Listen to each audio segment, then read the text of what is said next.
إن الحمد لله نحمده ونستعينه ونستغفره ونعوذ بالله من شرور أنفسنا ومن سيئات أعمالنا من يهده الله فلا مضل له ومن يضلل فلا هادي له أشهد أن لا إله إلا الله وحده لا شريك له وأشهد أن محمدا عبده ورسوله لا نبي بعده اللهم صل على محمد وعلى آل محمد قال الله تعالى في القرآن الكريم يا أيها الذين آمنوا اتقوا الله وقولوا قولا سديدا يصلح لكم أعمالكم ويغفر لكم ذنوبكم ومن يطع الله ورسوله فقد فاز فوزا عظيما وقال النبي صلى الله عليه وسلم فإن أصدق الحديث كتاب الله وخير الهدي هدي محمد صلى الله عليه وسلم وشر الأمور محدثاتها فإن كل محدثة بدعة فإن كل بدعة ضلالة وكل ضلالة في النار أما بعد أيها الإخوة أعزني الله وإياكم جميعا. Alhamdulillah, bersyukur kita kepada Allah Subhanahu wa taala yang telah memudahkan langkah-langkah kita semua untuk bisa hadir di majlis yang mulia ini, Majlisul Ilmi, mempelajari akidah Ahlus Sunnah wal Jamaah, mempelajari ayat-ayat Al-Quran dan hadis-hadis Nabi sallallahu alaihi wasallam, yang inilah menjadi kewajiban kita sebagai seorang muslim untuk selalu belajar dan belajar, sehingga dengan ilmu inilah kita bisa membedakan mana yang baik dan yang buruk. Dengan ilmu inilah kita akan bisa membedakan mana akidah yang sahih dan mana akidah yang sesat menyesatkan. Inilah pentingnya kita memiliki al-ilmu yang kita jadikan sebagai cahaya untuk menerangi kehidupan kita. Seperti biasa jamaah sekalian, pembahasan kita pada hari Ahad yang kedua ba'da zuhur yaitu membahas tentang materi akidah. Dan kitab yang kita gunakan adalah prinsip-prinsip akidah Ahlus Sunnah wal Jamaah yang dikarang oleh Al-Ustaz Yazid bin Abdul Qadir Jawas. Pada pertemuan yang lalu jamaah sekalian, kita telah menjelaskan prinsip yang nomor kelima, yaitu halaman 25, di mana wajib bagi kita taslim, berserah diri, tunduk dan patuh sepenuh hati. Tidak ada keraguan-raguan, tidak ada rasa berat di dalam hati ini ketika mendapati perintah-perintah dari Allah dan juga Rasulnya. Dan juga mengimani apapun yang dikhabarkan oleh Allah dan Rasulnya, sebagaimana Allah Subhanahu wa ta'ala berfirman, fala wa rabbika la yu'minuna hatta yuhakimuka fima shajara bainahum thumma la yajidu fi anfusihim harajan mimma qadaita wa yusallimu taslima.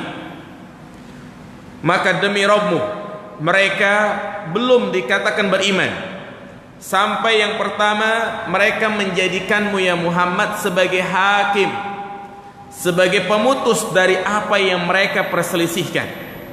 Artinya apa yang kita perselisihkan, terutama dalam urusan syariat, dalam urusan agama, maka tempat kembalinya bukan mengikuti kebanyakan orang, bukan mengikuti tokoh-tokoh yang ada, bukan mengikuti perasaan, tapi mengikuti dalil, yaitu Al-Quran dan As-Sunnah.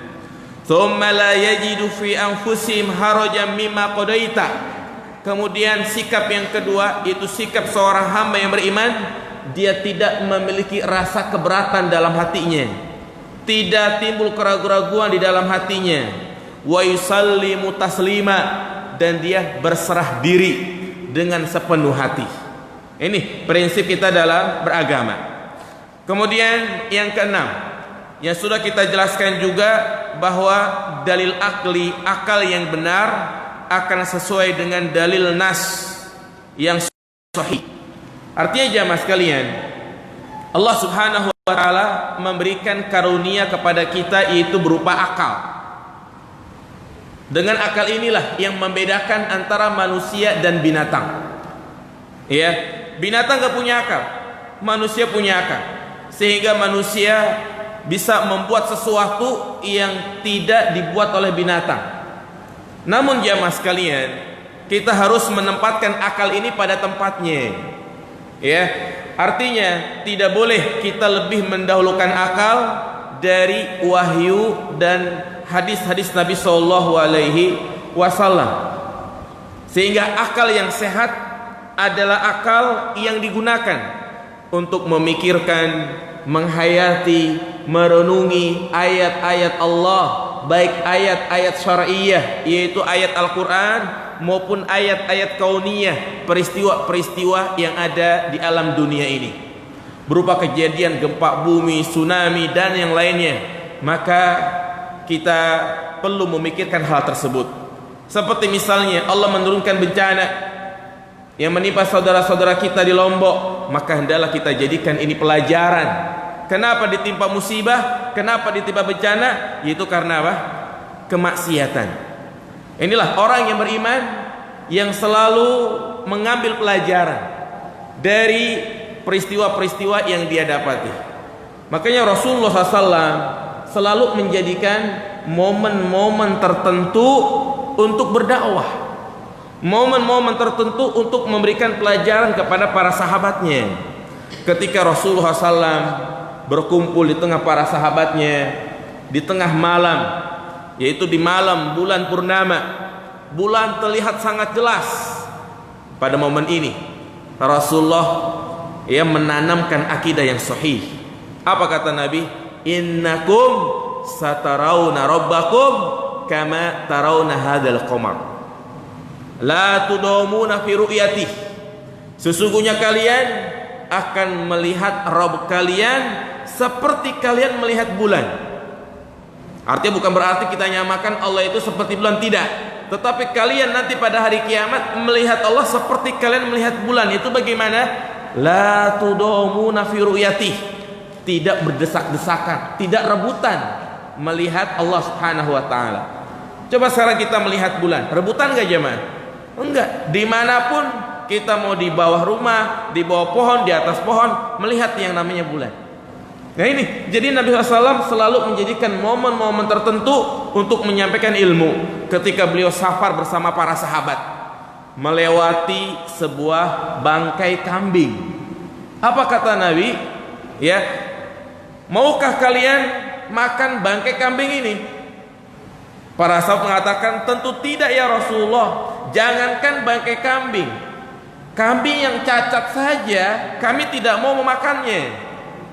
Apa kata Nabi? Sesungguhnya dunia itu lebih buruk dari bangkai kambing. Inilah ya, orang yang beriman selalu memikirkan peristiwa-peristiwa dan momen-momen yang dia lewati.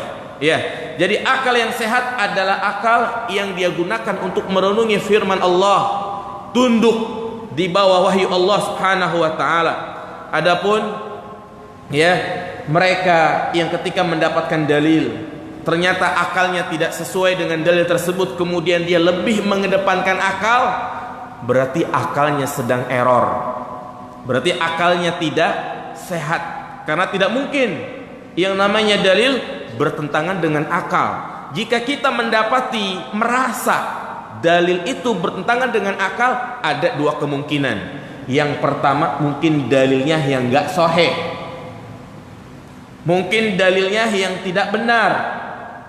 Dan yang kedua, atau ya, akalnya yang tidak sehat. Karena akal yang sehat taslim, tunduk dan patuh terhadap perintah Allah Subhanahu wa taala. Dan sudah kita jelaskan bahaya mendahulukan akal itu sama saja dia ya mengikuti bapak dari segala keburukan, yaitu iblis laknatullah, yang mana Allah Subhanahu wa taala mengusir iblis, menjadikan iblis makhluk yang terlaknat. Kenapa? Karena dia lebih mendahulukan apa?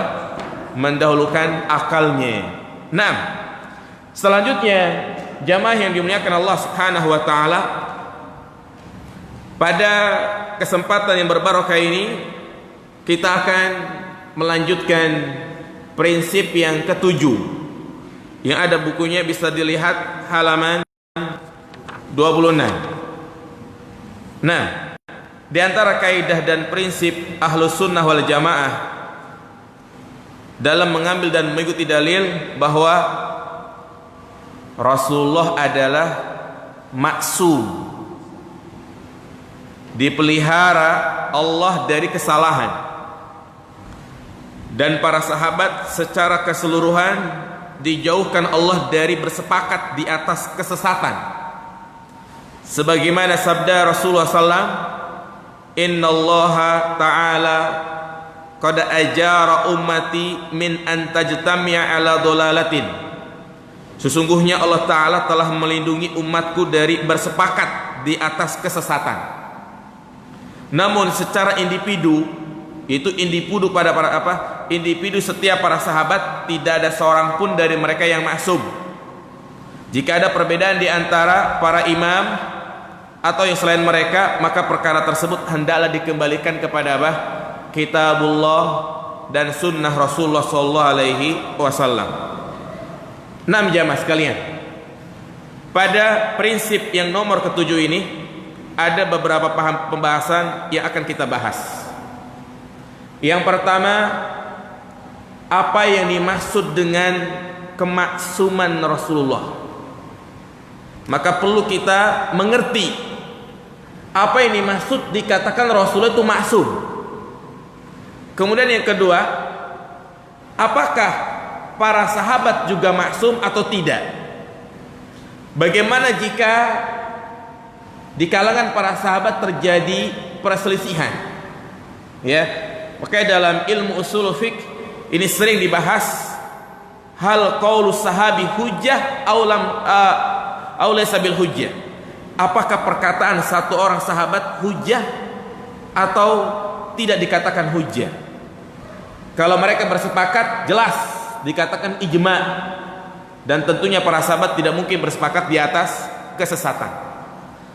Maksum ini berasal dari bahasa Arab yang artinya terjaga, ya, terjaga. Dan diantara hal yang harus kita imani bahwa Rasulullah adalah maksum, dan setelah beliau wafat tidak ada yang maksum lagi. Yang dimaksud dengan maksum yaitu dipelihara dari kesalahan. Maksudnya apa? Dipelihara dari kesalahan. Bukankah kalau kita membaca ya sejarah Nabi SAW, Nabi juga pernah melakukan kesalahan. Bahkan tidak hanya Nabi kita Muhammad SAW, nabi-nabi sebelumnya juga ada yang melakukan kesalahan. Mulai dari Nabi Adam. Kenapa Nabi Adam diusir dari surga? Melakukan kesalahan, di mana Allah melarang untuk mendekati pohon larangan yang kita kenal disebut namanya pohon apa itu? Buah khuldi gitu ya. Nabi Adam tetap memakannya. Akhirnya Allah pun mengusir dia dari surga. Nabi Musa, Nabi Nuh, dan nabi-nabi yang lainnya juga kalau kita membaca sejarahnya pernah melakukan kesalahan. Ya, maka apa yang dimaksud dengan maksum di sini? Para ulama menyebutkan Rasulullah dikatakan maksum yaitu mencakup 4 hal. Ya, mencakup 4 hal. Yang pertama yaitu beliau maksum, selamat, dipelihara dari kesalahan dalam menyampaikan risalah, ya, dalam menyampaikan wahyu dari Allah Subhanahu wa taala kepada manusia, baik menyampaikan tentang akidah, syariat, hukum-hukum. Nah, ini terjaga dari kesalahan. Apapun yang diucapkan oleh Nabi SAW, maka itu adalah dalil, baik itu berupa wahyu Allah ataupun hadis-hadisnya. Makanya Allah mengatakan dalam surat An-Najm, wan najmi idza hawa ma dhalla sahibukum wa ma ghawa wa ma yantiqu anil hawa. Demi bintang, ya, tidaklah sahabatmu itu tersesat, dan tidak pula Rasulullah itu keliru, karena apa yang diucapkan bukan berasal dari hawa nafsu, tapi apa yang diucapkan itu berasal dari mana? Wahyu Allah Subhanahu wa taala. Hatta ketika bercanda, jamaah sekalian, ya, sampai-sampai ada seorang sahabat mengatakan, ya Rasulullah, ya, anta tumazikuna afanaktubu kullama taqul, engkau selalu bercanda dengan kami, apakah kami perlu mencatat dari setiap apa yang kau ucapkan? Ya, Rasulullah SAW, tulislah, demi jiwaku berada di tangannya, tidak ada yang keluar darinya kecuali apa? Kebenaran. Ya, jadi ini makna yang pertama.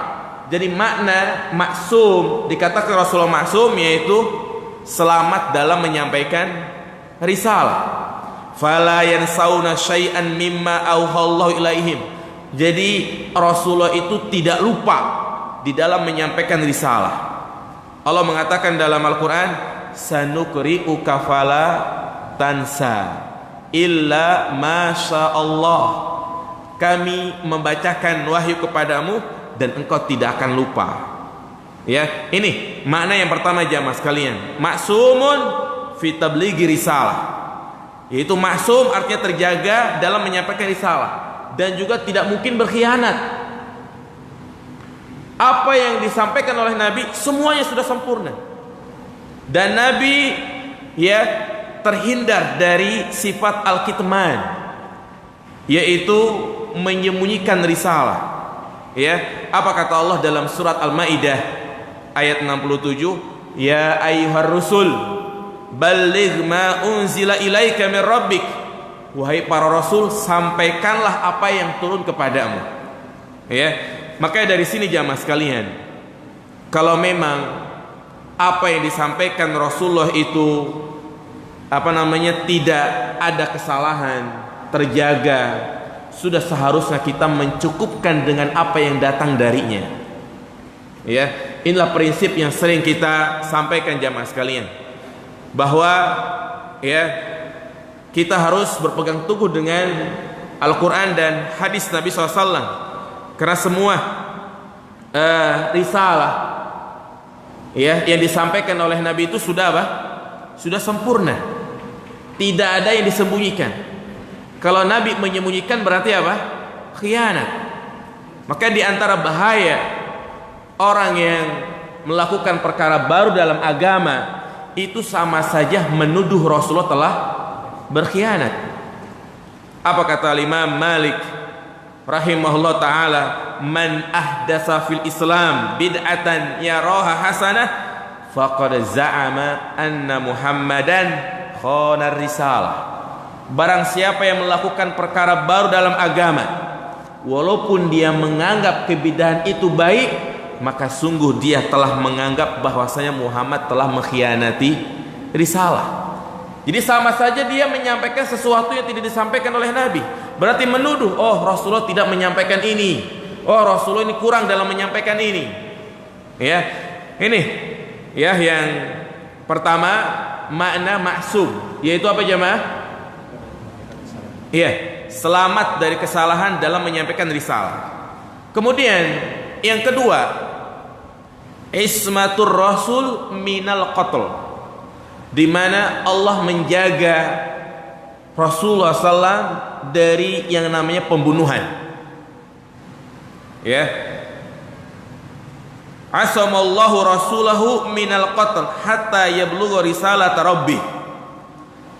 Jadi Allah Subhanahu wa taala menjaga rasulnya dari pembunuhan sampai betul-betul risalah sempurna risalahnya. Allah mengatakan tadi dalam surah Al-Maidah, ya ayyuhar rasul balligh ma unzila ilaik. Ya, wahai Rasul, sampaikanlah apa yang turun kepadamu, kepada umat manusia. Berkata Sufyan As-Sauri fi ma naqalau anhu Ibnu Katsir fi tafsir hadhil ayat, yaitu balik anta risalati, wahai Rasul, sampaikanlah risalahku, wa ana hafizuka wa nasiruka wa muayyiduka ala a'daik. Ya, sampaikanlah risalahku kepada manusia, akulah yang akan menjagamu, akulah yang akan menolongmu, kata Allah, akulah yang akan meneguhkanmu, dan akulah yang akan menolong dari musuh-musuhmu. Ya, makanya setelah turun ayat ini, maka yang tadinya para sahabat, mereka selalu menjaga-jaga Nabi, karena Nabi ini menjadi pusat incaran orang-orang kafir Quraisy, ingin dibunuh. Mereka menjaga. Ya, namun setelah turunnya ayat ini, para sahabat tidak melakukan penjagaan lagi, karena langsung siapa yang menjaga? Allah Subhanahu wa taala. Ya. Demikian pula ketika ada usaha-usaha untuk membunuh Nabi, seperti yang dilakukan oleh seorang wanita Yahudi yang mengundang Nabi makan di rumahnya, kemudian disediakan daging kambing, pahanya, ternyata di pahanya itu sudah dikasih apa? Racun. Nabi cepat makan. Ya. Namun ketika Nabi sedang makan, dikasih tahu oleh malaikat Jibril kalau ternyata di daging kambing itu ada racunnya, dan Nabi pun memuntahkannya, tidak jadi makan. Ya, ini menunjukkan kepada kita bahwa Rasul itu terjaga. Jadi sebelum risalah sempurna, ya, terjaga dari namanya pembunuhan. Ketika diketahui kalau beliau itu diracuni, apa kata Nabi?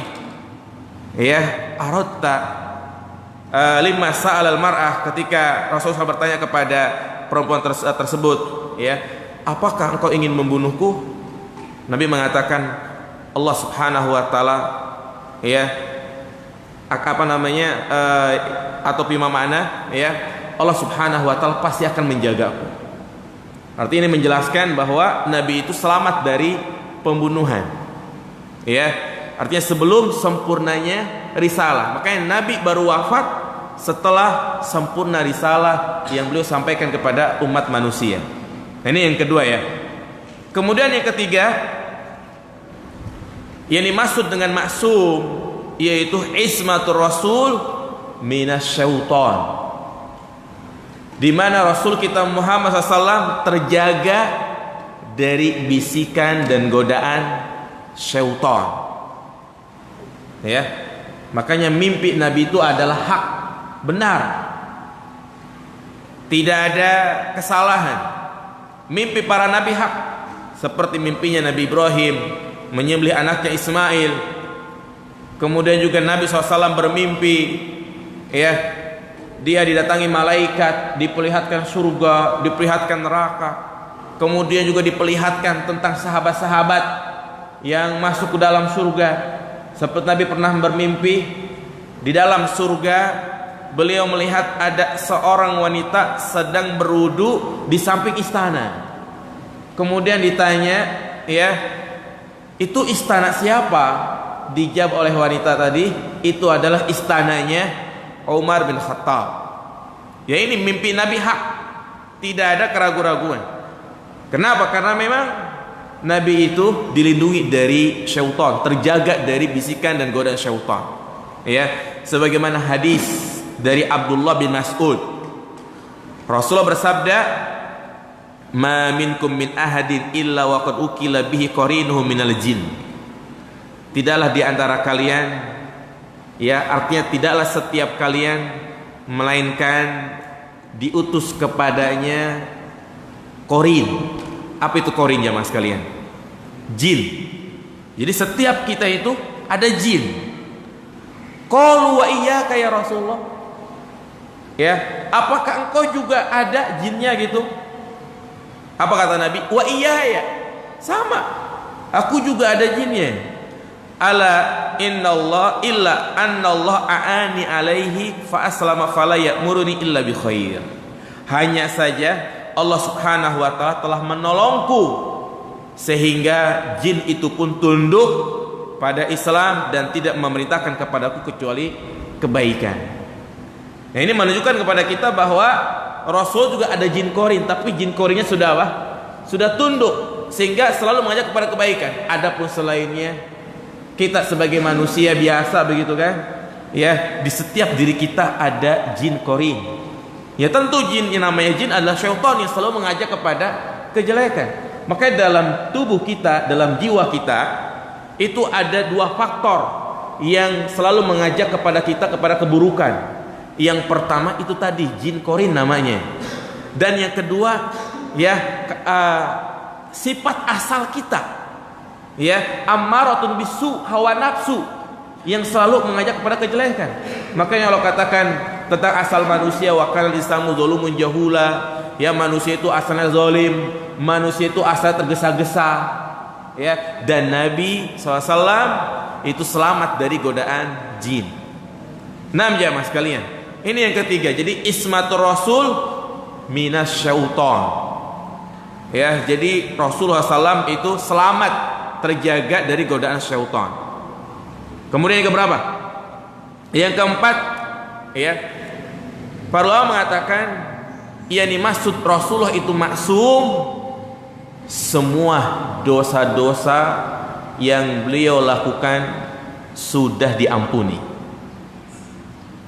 Ya, berarti menunjukkan kepada kita Nabi pernah melakukan kesalahan, tapi semuanya diampuni, baik kecil maupun dosa besar. Mana dalilnya? Banyak. Di antaranya adalah surat Al-Fath, inna fatahna laka fatham mubina, ya, liyaghfir lakallahu ma taqaddama min dzambik wa ma ta'akhkhar. Allah Subhanahu wa taala telah mengampuni dosamu, baik yang terdahulu maupun yang akan datang. Demikian pula hadis yang diriwayatkan oleh Aisyah radhiyallahu taala anha. Aisyah mengatakan, kana Rasulullah idza shalla qama hatta tafattara rijlah. Adalah Rasulullah sallallahu apabila beliau sholat itu sampai kakinya apa jemaah? Bengkak. Subhanallah jemaah sekalian, ini mungkin saking lamanya. Pernah nggak kita sholat sampai bengkak kaki kita? Mungkin kesemutan iya gitu kan, tapi kalau bengkak tidak. Nabi sampai bengkak kakinya, sampai-sampai Aisyah mengatakan, ya Rasulullah, atas nauhada, wahai Rasul, engkau melakukan ini, bukankah dosa-dosamu itu sudah diampuni?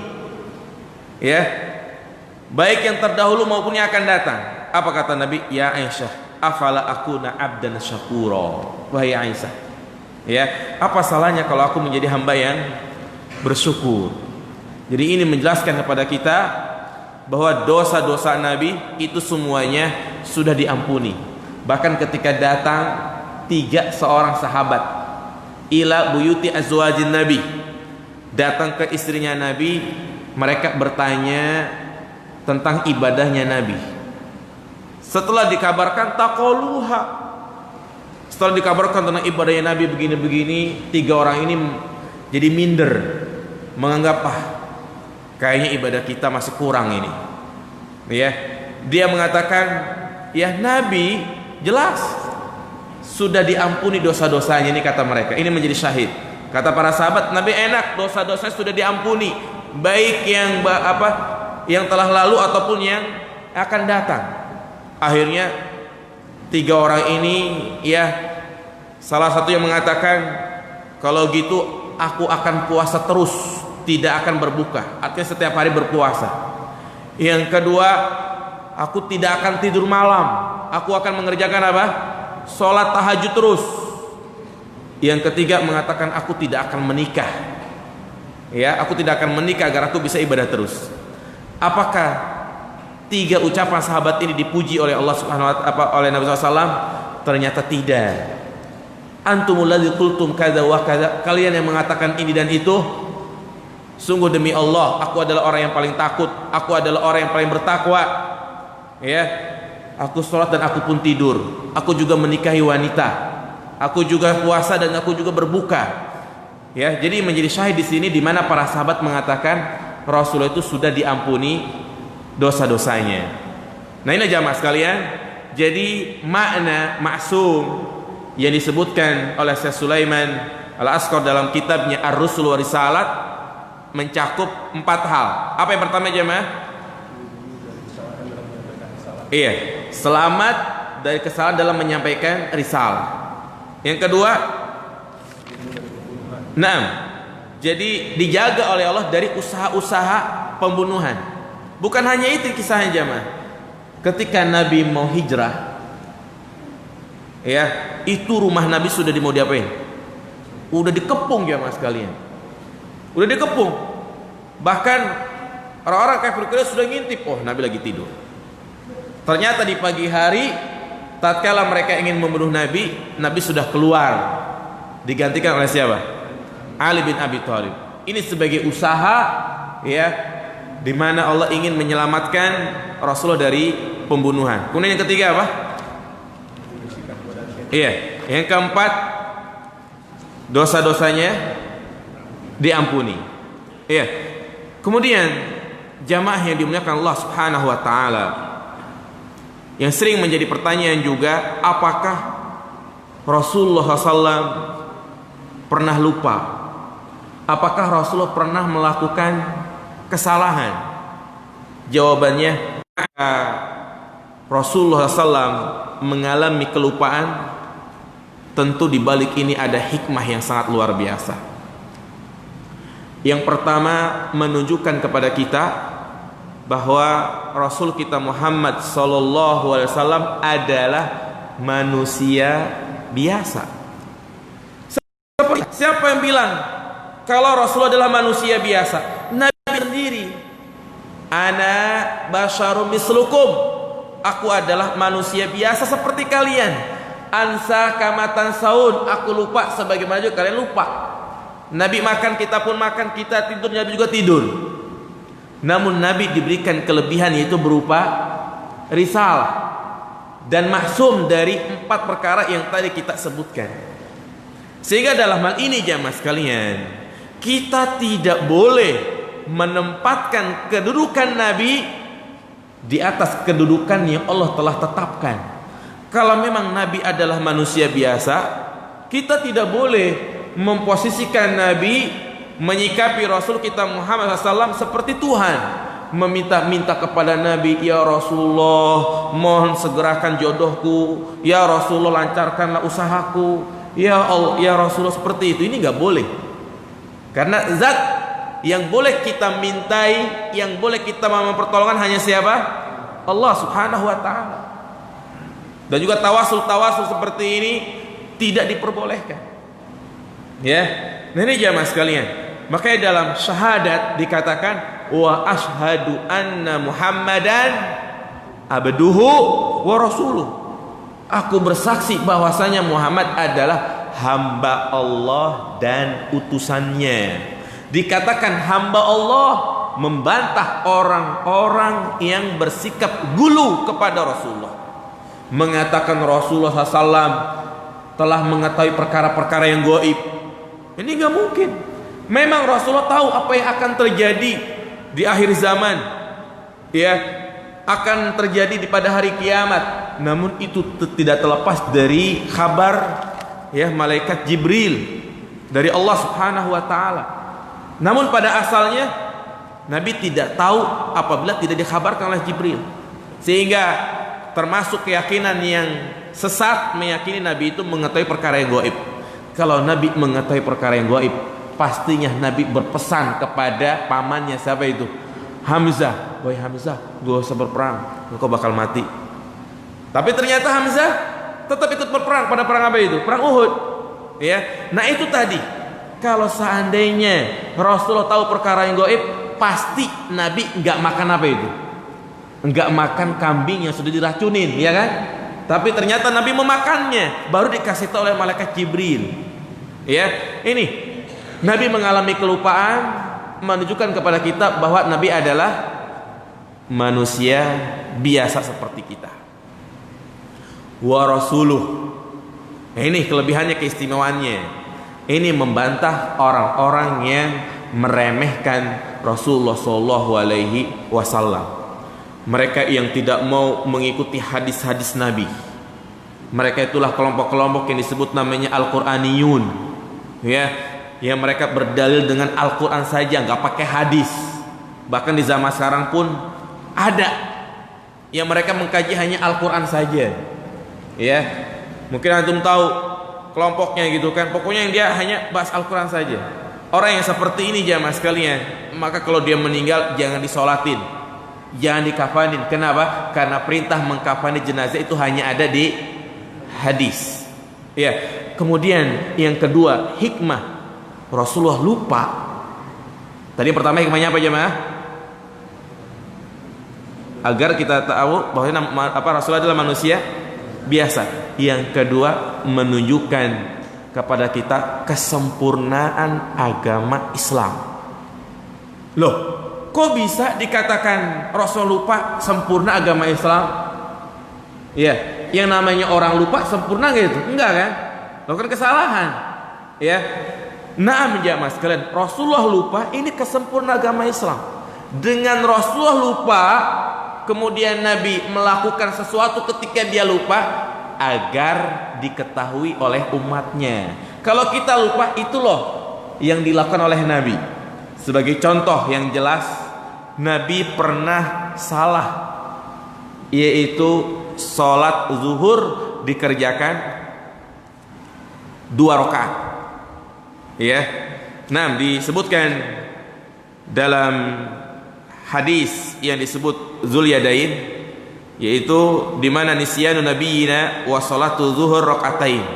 Nabi pernah lupa di mana beliau mengerjakan sholat zuhur hanya 2 rakaat. Kharajat sur'an min abwabil masjid. Nabi udah salam, assalamualaikum warahmatullah, assalamualaikum. Kemudian Nabi pun ya bersandar di tiang begitu kan, selesai sholat berzikir. Ternyata ada sebagian orang yang sudah keluar duluan, ya, senang mereka. Hore, sholat udah dikosor. Jadi sholat zuhur berubah. Yang tadinya 4 rakaat menjadi berapa? 2 rakaat. Jadi mereka anggap ada pengurangan dalam sholat. Itu udah pada keluar mereka, ya. Akhirnya ada seorang yang disebut namanya Zulyadain. Faqala, ya Rasulullah, anasaita al-qasorta sholat? Apakah engkau lupa atau mengkosor sholat? Nabi mengatakan, lam ansa wa lam aksur. Saya enggak lupa dan juga tidak mengkosor, ya. Kemudian Nabi mengatakan kepada sahabat yang lainnya, akama yaqulu Zulyadain, apakah benar yang dibilang sama Zulyadain? Katakan para sahabat, na'am ya Rasulullah, iya. Ini Nabi lupa, sholat itu dikerjakan berapa rakaat? 2 rakaat. Maka Nabi pun bangkit menyempurnakan 2 rakaat lagi. Setelah 2 rakaat beliau tahiyat akhir lagi, kemudian beliau salam, assalamualaikum warahmatullah, assalamualaikum warahmatullah. Kemudian takbir lagi, sujud. Sujud apa namanya? Sujud sahwi. Sujud, bangkit lagi, duduk di antara 2 sujud, kemudian sujud lagi. 2 kali sujud, kemudian baru salam lagi. Berarti salamnya berapa kali? 4 kali. Ya, ini faidah buat kita. Ini pelajaran. Bagaimana kalau kita mengalami kelupaan dalam sholat? Bayangin kalau nggak ada hadis ini, tidak ada penjelasan kalau Nabi lupa, apa yang kita lakukan coba tatkala kita lupa dalam sholat? Apa kita lakukan jemaah? Nggak tahu kan? Ya, itulah seperti orang-orang yang kadang-kadang dia nggak tahu fikih sholat lupa. Ya kan, lupa misalnya tahiyat awal, karena nggak tahu ilmunya, ketika disebut subhanallah, subhanallah, akhirnya dia langsung lengos. Kenapa sih kalian subhanallah, subhanallah? Ya kan? Bukannya takbir masa subhanallah. Ya, ini orang yang nggak paham ya kan, seperti itu. Ya, kadang juga dia sholat misalnya lebih 4 rakaat atau dia sholat zuhur 5 rakaat. Selesai salam diingatkan, Pak Imam, kok tadi sholatnya 5 rakaat? Oh 5 rakaat ya? Iya. Akhirnya dia bangkit lagi, ngulang lagi dari awal.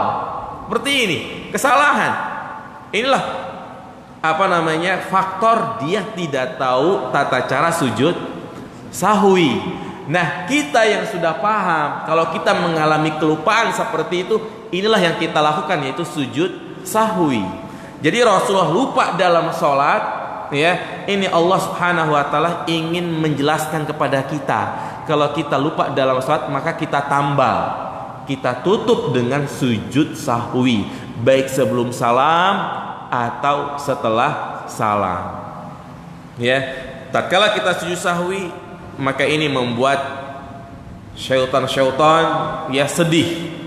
Artinya yang tadi dia sudah menggoda kita, makanya setiap kali kita sholat jamaah sekalian, itu setan pada datengin kita, membisikkan kejadian-kejadian di luar sholat. Ya, kadang ya kita di dalam sholat takbiratul ihram udah khusyuk, tapi 1 menit kemudian udah mikirin yang di sana sini itu kan.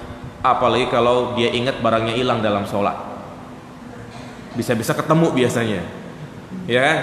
Nah ini jamaah sekalian, jadi syaitan itu seperti ini. Ketika kita sholat datang dia, dan syaitan yang seperti ini disebut namanya apa? Khinzib, yang selalu masuk dalam hati kita untuk membayangkan ini dan itu. Makanya kalau sering seperti ini, ya, maka dia disunahkan untuk mengucapkan ta'awud, ya, a'udzubillahi minasyaitonirrajim min hamzihi wa nafthihi wa nafsihi. Kemudian dia meludah ke sebelah kirinya. Meludah bukan ngumpulin air liur kemudian ludahin, enggak, hanya dia meniupkan ya mulutnya seperti itu, ya. Ini sunnahnya, ya. Tapi kalau terus-terusan masih begitu aja, berarti perlu introspeksi jamaah sekalian. Barangkali hatinya lagi nggak sehat. Karena sering ada yang bertanya, bagaimana Pak Ustadz agar kita itu bisa khusyuk dalam sholat? Kuncinya satu, tinggalkan kemaksiatan. Kalau kita masih belum bisa jaga mata, jaga telinga, jaga lisan, masih suka ngomongin orang, mata ini enggak ditundukkan ketika melihat perempuan cantik, baik secara langsung maupun lewat gambar-gambar, sholatnya tidak akan khusyuk. Karena inilah kemaksiatan, ya, memberikan efek, memberikan akibat yang sangat besar, terutama dalam hati kita. Pantas kalau Nabi mengatakan, innal abda idza akhta khati'atan nukitat fi qalbihi nuqtatus sauda. Ya, seorang hamba jamaah sekalian, apabila dia melakukan kemaksiatan, maka akan terdapat titik hitam dalam hatinya. Kalau dia tidak segera istighfar, tidak segera bertaubat, titik hitam itu akan apa? Akan menguasai hatinya. Kalau sudah menguasai hatinya, sudah berat dalam mengerjakan ibadah, sholatnya tidak akan khusyuk. Ya, bahkan juga yang perlu saya jelaskan di sini jamaah sekalian, jangan sampai kemaksiatan yang kita lakukan itu, ya, menghilangkan satu nikmat yang Allah berikan kepada kita. Terutama nikmat-nikmat yang berkait dengan anggota badan. Nikmat lisan, nikmat mata, kita bisa melihat, jaga baik-baik. Sebagai ungkapan rasa syukur kita kepada Allah dengan diberikan mata, telinga, hendaklah kita gunakan untuk melakukan ketaatan dan jangan sampai melakukan kemaksiatan. Contoh nikmat mata harus betul-betul kita jaga. Allah katakan apa? Tundukkan pandanganmu di hadapan wanita. Kadang zaman sekarang susah, ya. Maka kita berusaha semaksimal mungkin untuk menjaga, terutama di HP gitu kan. Ya, tanpa kita tundukkan, kita malah ngeliatin. Ya kan? Nah ini harus betul-betul punya iman yang kuat. Kalau HP tersebut justru selalu membawa kita kepada kemaksiatan, lebih baik apa HP-nya? Diganti gitu kan. Yang penting bisa SMS sama teleponan doang. Ya, kalau nggak bisa ya udah celupin di ember gitu. Nah, daripada itu membawa kepada kemaksiatan. Nah ini orang yang tidak menjaga matanya dari melihat aurat-aurat wanita, yang dilihat video-video yang tidak layak untuk dilihat, maka lama-kelamaan Allah cabut nikmat di matanya. Orang yang terbiasa melihat artis-artis cantik, wanita-wanita yang menggambar aurat, maka Allah akan cabut kenikmatan matanya itu, di mana dia nggak punya rasa lagi sama siapa? Sama istrinya, bosen sama istrinya. Ketika pulang ke rumah selalu membanding-bandingkan, kok istri saya beda ya sama artis tadi ya. Ya, Sehingga inilah jamaah sekalian, padahal istrinya udah dandan cantik begitu kan, udah pakai kosmetik yang mahal, tapi nggak ada rasa. Kenapa? Karena dia selalu melihat perempuan-perempuan yang bukan mahramnya. Makanya pantas Nabi kita Muhammad SAW mengatakan, laki-laki ketika berhadapan dengan wanita ajnabi, perempuan itu menjadi syaitan. Bukan berarti setan berubah jadi syaitan, wanita bukan berubah jadi syaitan, jamaah, tidak. Ya, artinya depan belakang menjadi syaitan. Artinya ya inilah. Kadang-kadang seorang padahal istrinya cantik, tapi melihat perempuan yang biasa aja dikira cantik. Sehingga ada istilah rumput tetangga lebih lebih hijau. Ya, rumputnya sendiri kering. Nah, seperti itu. Faktor apa? Dia tidak menjaga pandangannya. Jaga pandangan kita sebisa mungkin. Makanya kalau kita tidak ada tujuan, tidak ada tujuan yang bermanfaat bagi diri kita, udah jangan suka buka-buka YouTube, Google ataupun yang lainnya. Apalagi kalau kita tidak bisa menjaga diri. Apalagi kalau sampai terus kebablasan. Ya, lebih baik kita punya HP jangan diisiin kuotanya gitu kan. Udah, yang penting kita bisa fokus dalam ibadah. Nah, jadi kembali kepada pembahasan kita ini sebagai nasihat saja. Ya, jadi itulah dua hikmah Rasulullah mengalami kelupaan. Yang pertama, menjelaskan kepada kita bahwa Nabi adalah manusia biasa. Yang kedua ya, menunjukkan kesempurnaan Islam. Dengan Rasulullah lupa sehingga kita tahu hukum-hukum apa yang harus kita lakukan. Nah, demikian pula terkadang kita dengar ada seorang sahabat yang melakukan kesalahan, ya, seperti ada sahabat yang melakukan zina kemudian dirajam. Mereka kan muslim, sahabat, ya, kemudian dirajam. Ini membuat faedah kepada kita, kalau seandainya tidak ada orang yang dirajam di zaman Nabi, kita nggak tahu hukuman apa yang pantas bagi orang yang melakukan perzinahan. Dengan adanya kesalahan yang dilakukan oleh sahabat, maka ini sebagai contoh kalau ada yang berzina, yaitu di. Nah, dan juga perlu dipahami jamaah sekalian, bahwa setiap kesalahan yang dilakukan oleh Nabi Shallallahu Alaihi Wasallam itu pasti langsung ditegur. Ya, inilah bantahan buat orang-orang kafir yang mereka itu, Nabi kamu juga salah, ya kan? Katanya maksum gitu kan. Maka kita katakan jamaah sekalian, setiap Nabi melakukan kesalahan, ya, itu pasti ditegur, dan Allah pun langsung mengampuni dosa-dosanya. Banyak kalau kita lihat contoh-contoh dan riwayat-riwayat yang menjelaskan bahwasanya Rasulullah melakukan kesalahan kemudian ditegur. Dan inilah bedanya antara kita dan Nabi jemaah. Kalau Nabi salah langsung ditegur, diperingatkan. Kalau kita tidak. Makanya setelah Nabi wafat tidak ada yang masuk. Ya. Apa riwayat-riwayat yang menjelaskan Nabi itu pernah diingatkan karena melakukan kesalahan? Di sini saya nukil sekitar ada 4 kejadian. Ya, yang pertama ketika Rasulullah SAW bersama Abdullah bin Ummi Maktum.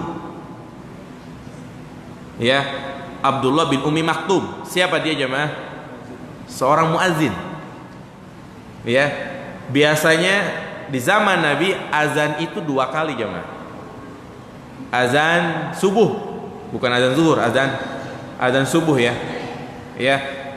Yang pertama biasa dia yang mengumandangkan azan imma Bilal atau Abdullah bin Maktum, bergantian. Nah, azan yang pertama untuk membangunkan, untuk sholat tahajud, ya, mungkin makan sahur. Kemudian setengah jam kemudian baru azan subuh. Ya, ini Abdullah bin Maktum. Jadi bagaimana kisahnya? Pernah Rasulullah SAW ketika Abdullah bin Ummi Maktum bertanya kepadanya, Nabi tidak menjawab tapi bermuka masam.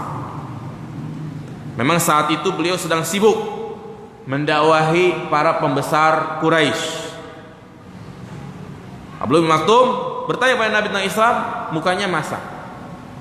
Nah, ketika Nabi menyikapi pertanyaan dari Abdullah bin Maktum dengan muka masam, ini kan kesalahan. Turunlah ayat yang menegur sikap Nabi ini. Ayat apa jemaah? Abasa wa tawalla an ja'ahul a'ma wa ma yudrika la'allahu yazakka. Apa kata Allah? Dia yang bermuka masam dan berpaling. Siapa ini? Rasulullah SAW. Karena telah datang seorang buta kepadanya. Tahukah kamu barangkali ia ingin membersihkan dosa dari dirinya, atau dia ingin mendapatkan manfaat dari pertanyaannya? Ya, ini Rasulullah langsung ditegur oleh Allah Subhanahu wa taala. Nah, dan juga kisah ini menunjukkan kepada kita bahwa ada di kalangan para sahabat yang buta matanya. Sahabat Abdullah bin Abbas pun buta matanya, namun tidak sejak kecil. Kalau Abdullah bin Maktum sejak kecil udah buta, ya, makanya dia pernah bertanya kepada Nabi, ya Rasulullah, apakah aku tetap wajib mengerjakan sholat berjamaah? Ya, karena dia mengeluh tidak ada yang menuntun ke masjid. Nabi mengatakan, apakah kamu mendengar azan? Naam. Kalau gitu fa'ajib, maka penuhilah panggilan tersebut. Ya. Dan ini juga memberikan faedah kepada kita bahwa yang namanya sahabat itu bukan orang yang pernah melihat Nabi dalam keadaan beriman. Ini kurang tepat. Tapi kita katakan sahabat adalah orang yang pernah bertemu dengan Nabi dalam keadaan beriman. Ya, jadi bukan man ra'an nabiyya mu'minan bihi, bukan orang yang pernah melihat Nabi. Tapi arti sahabat yang benar seperti dikatakan oleh Hafidz Ibnu Hajar, man laqiyan nabi, orang yang bertemu dengan Nabi. Kenapa? Karena kalau dikatakan sahabat itu adalah orang yang melihat Nabi, ternyata ada di kalangan para sahabat yang buta matanya. Berarti dia bukan sahabat dong. Kenapa? Karena nggak melihat. Nah, makanya yang pas apa? Man laqiya, yaitu yang bertemu dengan Nabi. Kan yang namanya bertemu nggak harus melihat. Nah, ini kisah pertama. Yang kedua, di mana Rasulullah SAW pernah mengharamkan madu. Bagaimana kisahnya? Ketika beliau sering mampir di rumah salah satu istrinya. Sebagian riwayat mengatakan yaitu Maria Kibtiyah. Ada pula yang mengatakan Saudah. Sehingga ada kedua istri beliau yang terbakar rasa cemburunya. Siapa dia? Hafsah dan Aisyah. Ya. Artinya Nabi ini kok sering mampir ke sana makan madu, ya, minum madu gitu ya. Maka Aisyah dan Hafsah ini bersepakat. Ya. Bersepakatnya apa? Nanti pokoknya kalau Rasul datang, kita katakan, bau apa ini ya Rasul? Ya, jadi seakan-akan bau gitu kan. Maka Rasulullah pun pulang. Giliran ke rumahnya Aisyah, giliran ke rumahnya Hafsah, seperti itu. Bau apa ini Rasul? Ya. Dan Rasulullah SAW peka. Ketika istrinya mengatakan seperti ini, berarti istrinya sedang apa ini? Sedang cemburu. Ya. Agar mendapatkan ridho istrinya, maka Rasulullah SAW mengatakan saat itu, mulai saat ini aku tidak akan minum madu. Aku haramkan madu bagi diriku. Mungkin tujuannya untuk menghibur siapa ini? Untuk menghibur istrinya. Ya. Maka ketika Rasulullah SAW berbicara seperti itu, tidak lama kemudian turunlah surat At-Tahrim ayat pertama. Ya ayuhan nabi, lima tuharimu ma ahallallahu lak tabtagi maradata azwajik. Ya, wahai nabi, kenapa engkau mengharamkan apa yang dihalalkan oleh Allah? Madu halal. Kenapa diharamkan? Karena untuk mendapatkan ridho istri-istrimu. Ya, maka saat itulah Nabi SAW enggak jadi mengharamkan madu bagi dirinya, menghalalkan kembali. Ya ini kan berarti Nabi pernah apa ini? Salah, kemudian langsung ditegur, ini bedanya. Ya, kalau kita kan salah, ngapain gak ada yang negur gitu ya. Nah, kalau Nabi langsung ditegur. Ini yang kedua. Kemudian yang ketiga, Rasulullah pernah keliru dalam masalah tawanan perang Badar. Ya, pada perang Badar kita tahu kaum muslimin menang yang sangat telak, sehingga ada 60 tokoh, bukan prajurit biasa, 60 tokoh kafir Quraisy yang berhasil ditawan. Ya, ini 60 orang otak dari peperangan, punya nama di kaumnya. Artinya kalau dia bilang sama kaumnya, "Ayo serang Muhammad," pasti dia serang. Akhirnya 60 orang ini berhasil kena tawanan. Rasulullah SAW ingin memutuskan mau diapain tawanan ini. Mau dibunuhkah? Mau dilepasin begitu aja? Atau ya dilepasin tapi harus membayar tebusan. Maka Rasulullah ini belum turun ayat gitu kan. Maka Rasulullah SAW bermusyawarah kepada Abu Bakar, kepada Umar. Subhanallah. Inilah memang yang harus kita contoh jamaah sekalian. Wasyawirhum, kita disuruh untuk selalu bermusyawarah, terutama dalam kepengurusan organisasi, ya, organisasi yang besar maupun yang kecil. Sebagai DKM masjid ada sekretaris, bendahara, kemudian juga ya panitia kajian dan yang lainnya, harus ada musyawarah. Jadi jangan pengen main hakim sendiri, ya bertindak sendiri. Karena biasanya kalau tidak seperti ini, main sendiri-sendiri, akan terjadi ketimpangan. Misalnya ya masalah pengajian, contoh misalnya masing-masing manggil ustadz gitu kan, sehingga di tempat yang berdekatan ya ada 2 kajian, sehingga itu saling menyakitkan satu sama lain. Ya, nah ini jamaah sekalian, artinya harus sering musyawarah. Nabi bermusyawarah. Nabi ini bermusyawarah. Ya, bertanya kepada Abu Bakar, gimana nih 60 orang nih, mau diapain? Abu Bakar hatinya lembut. Ya, lembut hatinya. Udah dilepasin aja. Mereka juga kerabat kita di Mekah gitu kan. Ya, udah lepasin aja. Namun ternyata Nabi kayaknya kurang setuju dengan pendapat itu. Bertanya lagi kepada yang lainnya, "Nabi ya Rasulullah, udah dilepasin aja, minta tebusan." Ya, beda lagi sama siapa? Umar. Ketika Rasul bertanya sama Umar, "Bagaimana pendapat wahai Umar?" Tebas saja lehernya. Tebas saja lehernya. Karena ini gembong ini mereka ini. Ya kan? Mereka kalau bilang sama kaumnya nyerang. Ya, tebas saja lehernya. Sampai-sampai Umar mengatakan, "Datangkan orang-orang yang dekat sama saya." Artinya ketika di Mekah itu orang yang terdekat dengan saya, datangkan kepada saya, biar langsung saya tebas lehernya. Datangkan orang-orang yang dekat dengan Abu Bakar, saya akan tebas lehernya. Udah, seperti itu musyawarahnya. Akhirnya Nabi SAW mengambil pendapatnya siapa? Pendapatnya yang kedua.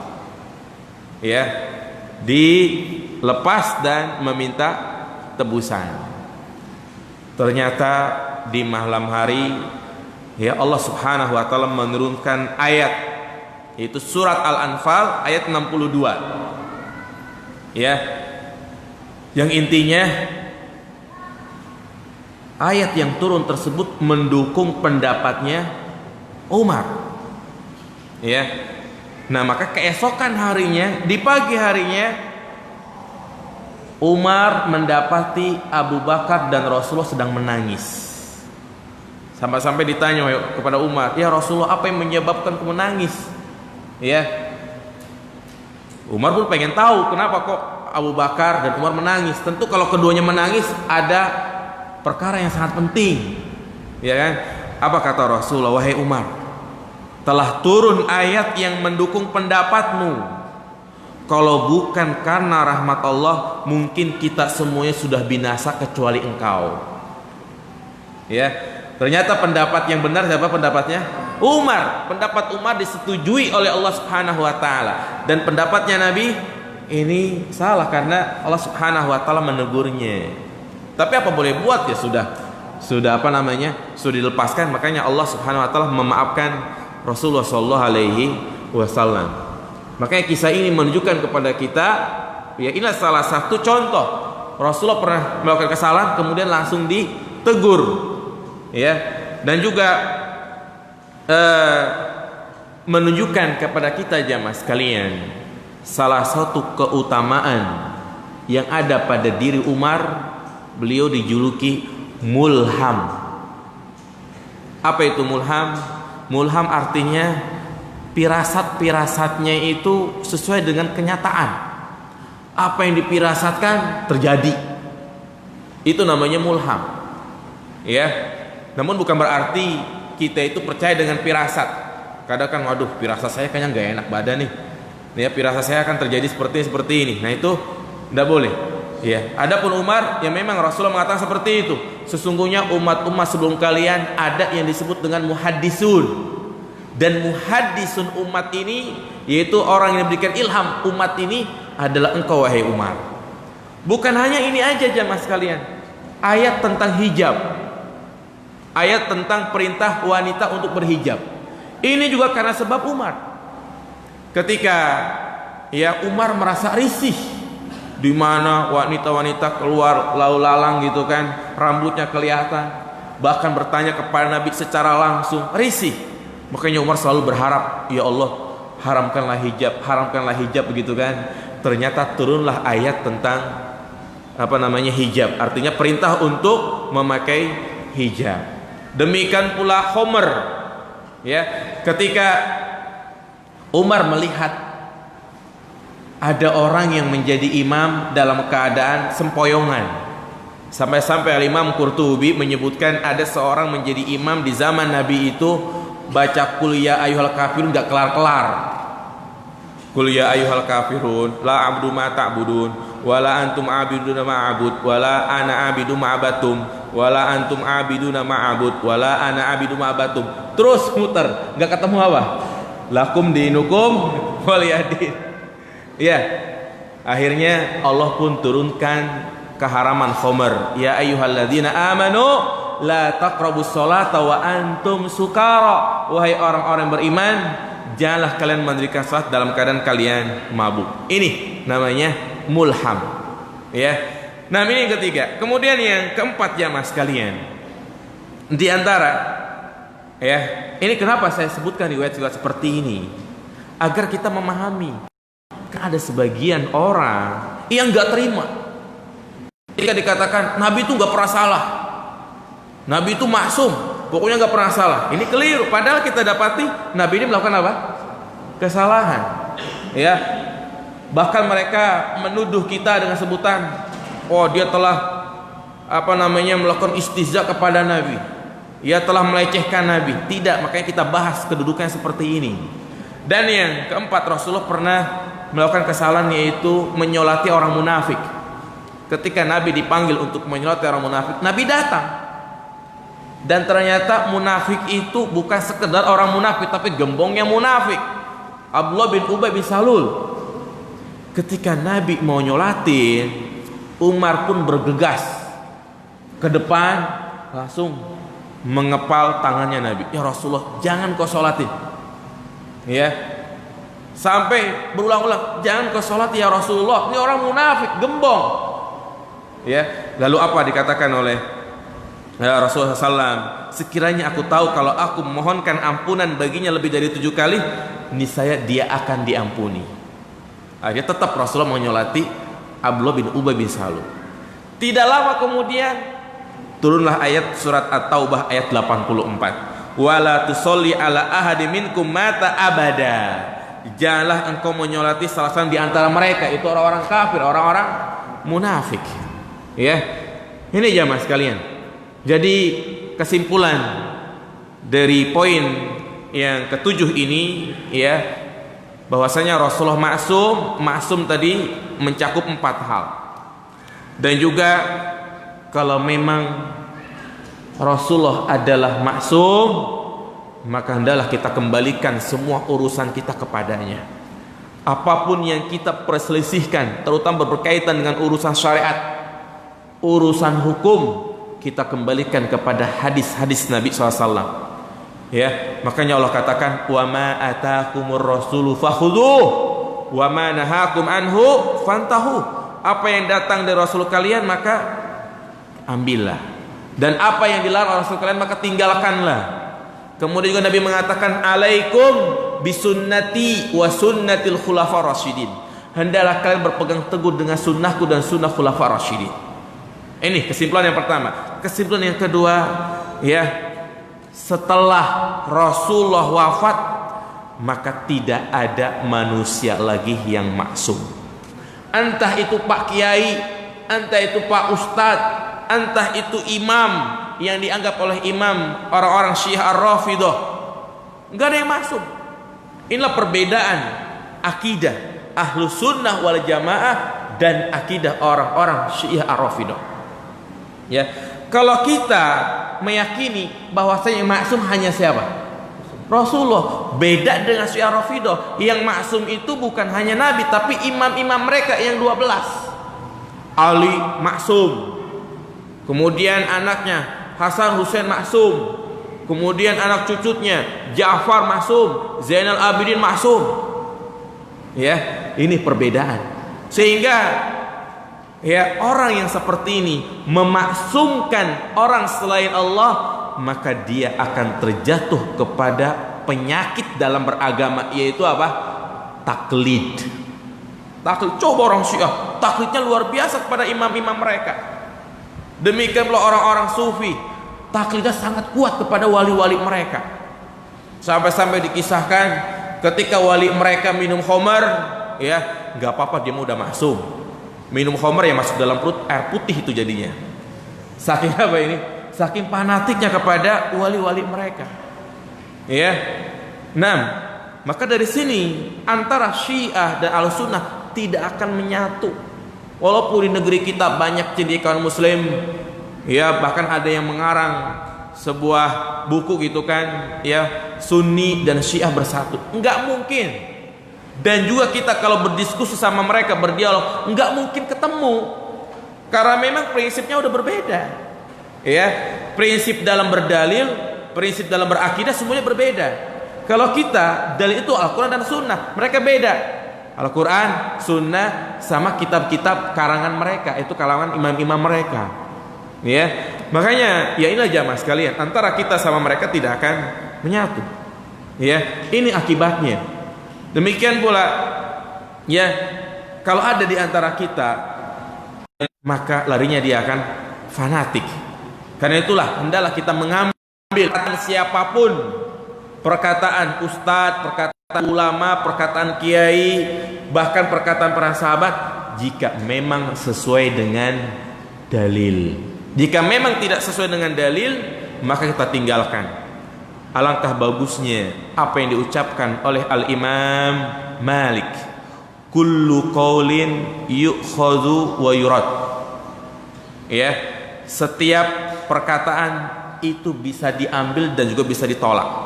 Illa qaulu sahibi hadal kubur, kecuali perkataan penghuni kubur ini. Imam Malik tinggal di mana? Di Madinah. Ketika dia mengatakan seperti ini, berarti dekat sisi kuburan Nabi. Hanya ini yang maksum. Adapun yang lainnya yutrok, ditinggalkan dan diambil. Diambil jika memang sesuai dengan sunnah Nabi. Ya, ini jamaah sekalian. Jadi nggak ada yang maksum. Ya, makanya lihat orang-orang yang fanatik kepada Imam Malik, orang-orang yang fanatik kepada imam-imam mazhab.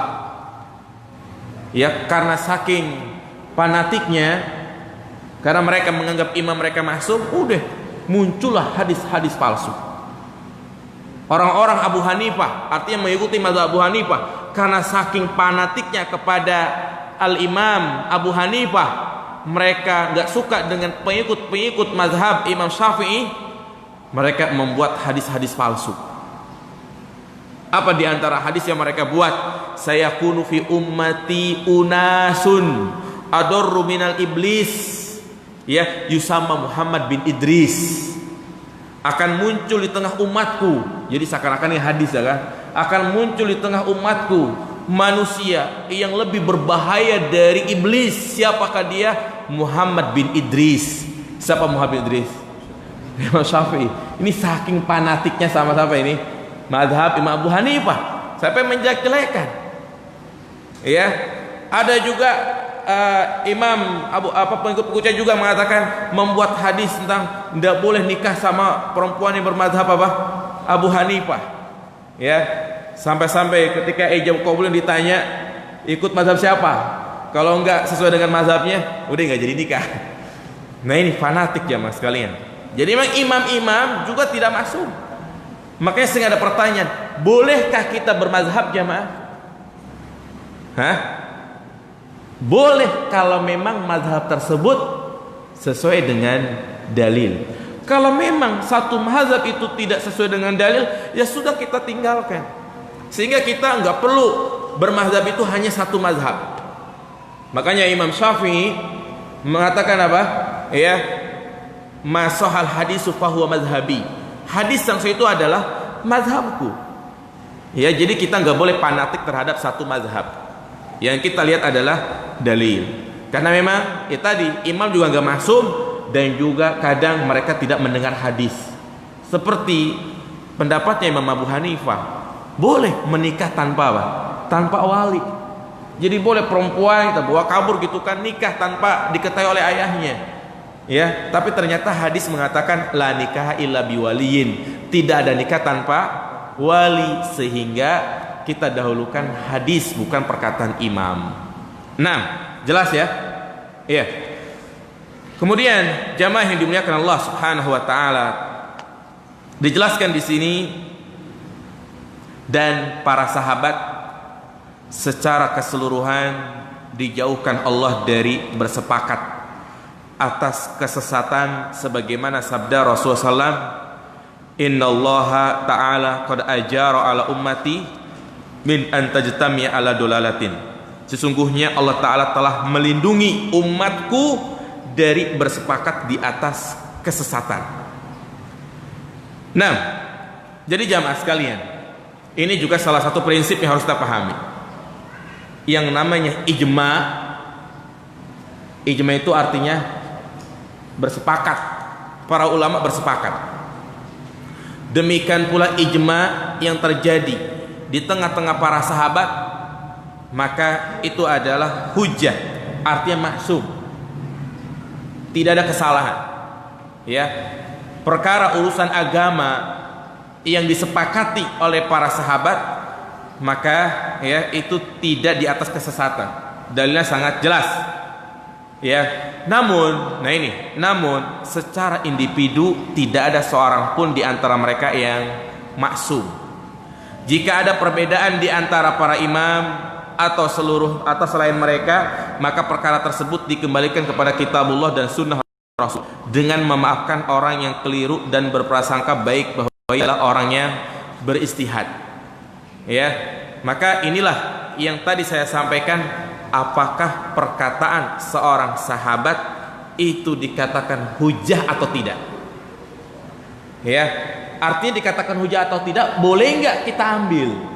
Boleh nggak kita mengatakan ketika berdialog itu kan, kata Abu Bakar, kata Umar, maka ya perkataan sahabat itu adalah hujah jika memang sesuai dengan dalil. Tapi kalau perkataan para sahabat atau individu sahabat tidak sesuai dengan dalil, maka sama kita tolak. Karena tadi para sahabat tidak maksum. Contoh siapa? Ali bin Abi Thalib, sahabat Nabi, orang yang dicintai oleh Nabi, bahkan hubungan kekerabatnya sangat dekat. Ya, sepupunya Nabi. Ya. Kemudian juga mantunya. Karena putri Nabi yang bernama Fatimah dinikahkan kepada Ali. Dan beliaulah yang diberikan sebuah bendera ar-rayah yang tidak diberikan kepada sahabat-sahabat yang lainnya. Saat itu para sahabat sedang berkumpul.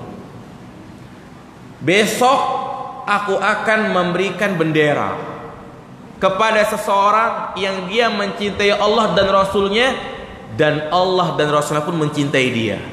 Udah, Nabi hanya mengatakan seperti itu, bubar. Semua sahabat pun berharap, mudah-mudahan saya besok yang dikasih. Ya, sampai-sampai orang mengatakan, aku tidak pernah berharap kecuali harapan seperti itu.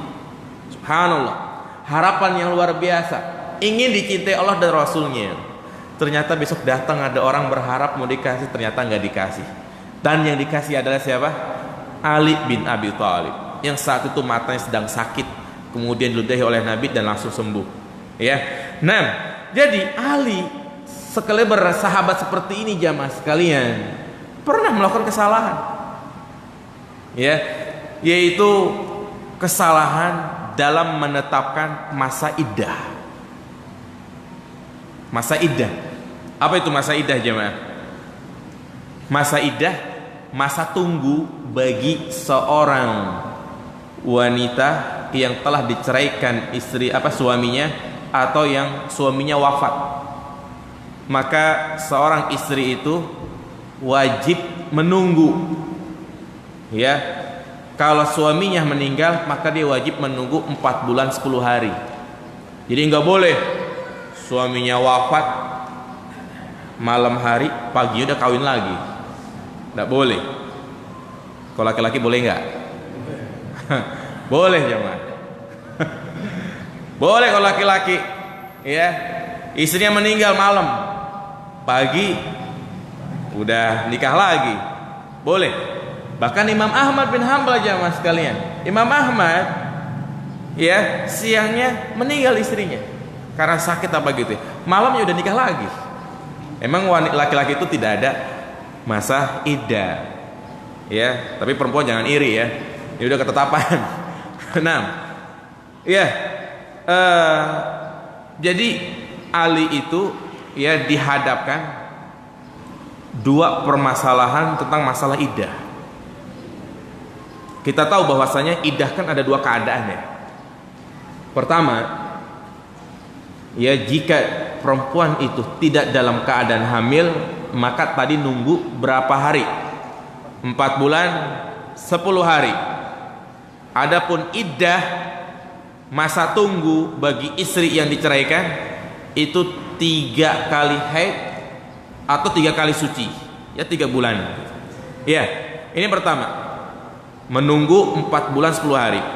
Yang kedua, kalau wanita itu dalam keadaan hamil, maka iddahnya apa jemaah? Iddahnya sampai melahirkan.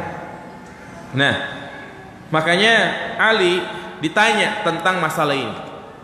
Bagaimana jika seseorang, ya, seorang istri ditinggal mati oleh suaminya dalam keadaan hamil? Maka Ali menjawab, bi'atwali al-ajalaini minhuma, ya. Jadi diambil adalah mana sisa iddah yang lama, mana sisa iddah yang paling lama. Kalau contohnya seperti ini, misalnya ada wanita begitu kan, yang dia hamil baru 2 bulan, ya, kemudian dia kabarkan kepada suaminya, Mas, aku hamil lagi, gitu kan. Kaget dia, karena ternyata itu udah anak yang ke-10 gitu kan. Kaget, mati, meninggal, misal gitu kan, meninggal, ya. Maka mana dari 2 iddah yang paling lama jemaah? Dia menunggu 4 bulan atau menunggu sampai melahirkan? Menunggu sampai melahirkan berarti, ya, sisa berapa bulan lagi tuh? Tadi baru 2 bulan, berarti sisa berapa bulan lagi? 7 bulan lagi, ya kan? Artinya dia mengambil iddah yang paling lama. Nah, sekarang kalau kasusnya nih perempuan, ya, 4 hari sebelum melahirkan suaminya meninggal, atau mungkin 1 hari sebelum melahirkan, ya, besok melahirkan. Ternyata ya suaminya ketika dapat kabar, ya, "Mas, tadi saya ke bidan katanya harus disesar." "Hah, disesar? Harus ngeluarin duit banyak dong." Akhirnya meninggal. Misalnya. Ya. Pertanyaannya, mana yang diambil idahnya jemaah? Nunggu 4 bulan atau setelah lahir baru langsung nikah? Paham gak nih pertanyaannya nih? Diam-diam baik. Ya. Nah ini makanya Ali bin Abi Thalib beliau ya menjelaskan ambil yang paling lama. Berarti menunggu berapa bulan tuh? Menunggu 4 bulan 10 hari. Menunggu 4 bulan 10 hari. Ya, apakah jawaban Ali ini benar atau salah? Ya, ternyata jawaban Ali ini salah jemaah sekalian. Menyelisihi riwayat. Ya, di mana ada seorang wanita yang dia meninggal, suaminya meninggal dunia dalam keadaan dia hamil. Ya, kemudian tidak lama kemudian dia melahirkan. Setelah lahiran datang seorang sahabat ingin menawarkan atau ingin menikahi dia. Kata wanita ini, "Ya nggak mungkin, kan baru wafat gitu ya. Enak aja langsung daftar aja gitu kan." Dan seperti itu gitu. Ya, kata sahabat ini, "Boleh." Maka perempuan ini pun bertanya kepada Nabi SAW dan Nabi menjawab itu. Jadi dengan ya melahirkan tersebut sudah selesai idahnya. Ya, sehingga ini pendapat Ali dengan apa yang disampaikan oleh Nabi kan bertentangan ya. Maka kita dahulukan apa? Ya, sabda Nabi SAW. Karena individu sahabat itu tidak maksum. Ya, ini jamaah sekalian. Hanya Al-Imam Asy-Syafi'i mengatakan, "Idza istama'u akhadna biistima'ihim." Apabila para sahabat bersepakat, maka kita ambil kesepakatan mereka. Wa in qala wahidun minhum wa lam yukhalif ghairuhu akhadna biqaulihi. Apabila salah satu di antara mereka berkata dan tidak menyelisihi yang lainnya, maka kita ambil perkataannya. Dan ini disebut namanya ijma' sukuti. Di mana satu orang sahabat melakukan suatu perbuatan, ternyata sahabat yang lain enggak negur, mendiamkan, maka itu namanya ijma' sukuti. Ya. Kemudian fa in ikhtalafu akhadna biqauli ba'dihim wa lam nakhruj an aqawilihim kullihim. Jika seandainya mereka berselisih, maka hendaklah kita mengambil salah satu ucapan dari mereka. Artinya kita tidak mengambil perkataan yang lain. Ya, artinya kita tidak boleh mengambil ikut pendapat sendiri. Ya, kita ambil salah satu dari perkataan mereka yang lebih dekat dengan Al-Qur'an dan As-Sunnah. Dan ini juga perkataan para imam, di antaranya Imam Ahmad bin Hambal. Nah, jamaah sekalian, jadi ini mungkin berkaitan dengan kaidah yang ke-7.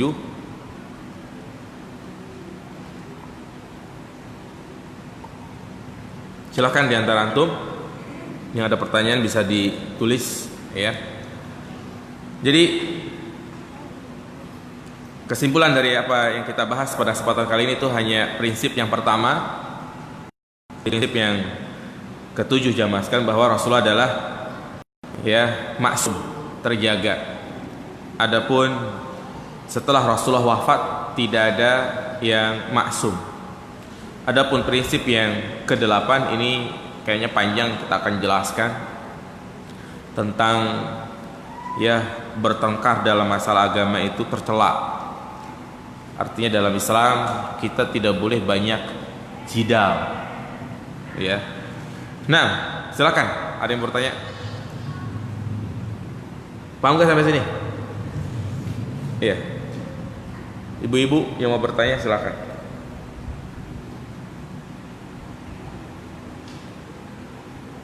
Atau secara langsung silakan. Yang mau nanya langsung.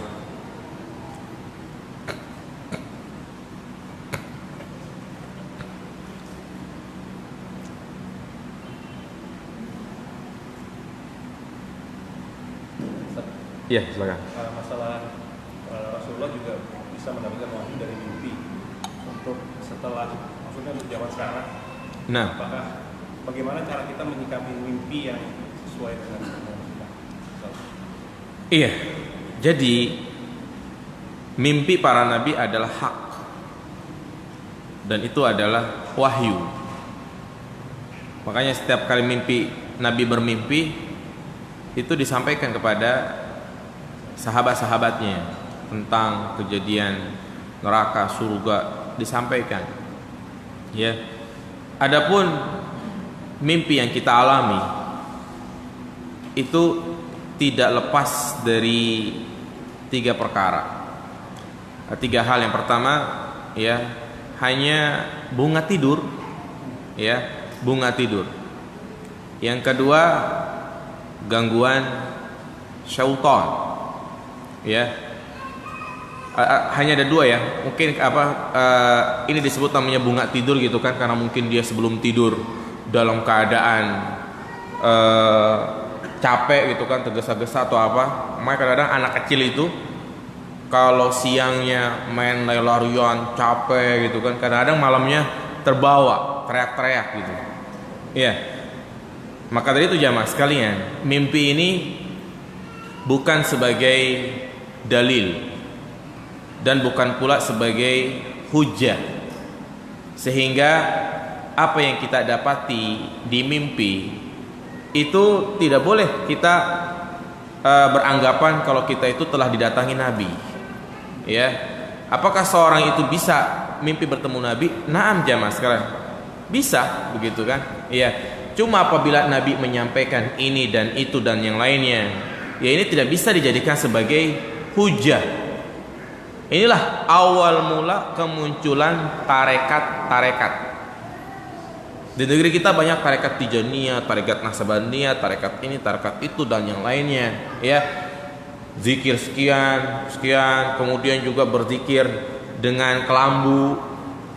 Tahu nggak tuh? Ada kan dalam kelambu gitu kan 24 jam zikir segala macam gitu ya. Ini tarekat Naksabandiyah. Begitu. Dari mana ini? Dari Nabi pernah nggak diajarkan seperti ini? Tidak. Kadang-kadang itu didapat dari mimpi. Mimpi didatangi oleh orang yang pakai jubah putih, pakai sorban, kemudian nyuruh zikir ini, ya, bangun tidur, langsung menceritakan haddatsani Rasulullah SAW fi manami, telah menceritakan kepadaku Rasulullah dalam tidurku. Ya ini sedikit menjadi hadis apa ini? Hadis palsu. Ya. Jadi mimpi-mimpi yang seperti ini, ya, ini tidak benar. Artinya tidak bisa dijadikan sebagai hujah, pedoman dalam beragama. Atau juga boleh nggak kita menafsirkan mimpi ya mas kalian? Ini nggak boleh kita menafsirkan mimpi. Ya, jadi kalau memang kita mimpi baik, ya udah kita berharap itu merupakan kebaikan buat kita. Kalau mimpi buruk, jangan dijadikan bakal terjadi sesuatu nih kan. Berarti dia tidak tawakal kepada Allah Subhanahu wa taala. Ya. Jadi intinya kita tidak perlu beli buku apa itu namanya itu tabir mimpi gitu kan. Ya, nggak perlu jamaah sekalian. Ya ini salah satu bentuk kesyirikan. Itu percaya dengan hal-hal seperti itu. Wallahu a'lam. Ada lagi? Nah, kalau tidak ada kita cukupkan. Semoga kajian ini bermanfaat dan menambah keimanan kita dan kita istiqomah dalam beragama, ya. Insyaallah di bulan selanjutnya, itu di bulan Oktober, kita akan bahas, ya, prinsip yang ke-8 tentang hukum-hukum seputar jidal, ya, yaitu berdebat seperti apa yang boleh dan yang tidak boleh. Karena sebagian pemuda-pemuda zaman sekarang yang dia baru hijrah, kerjaannya debat di media sosial. Apakah hal itu baik atau tidak? Ya tentu itu tidak baik, justru membuat hati ini mati. Orang yang banyak berdebat, sedikit amal. Itulah jamaah sekalian. Subhanakallahumma wa bihamdika asyhadu an la ilaha illa anta astaghfiruka wa atubu ilaik. Assalamualaikum warahmatullahi wabarakatuh.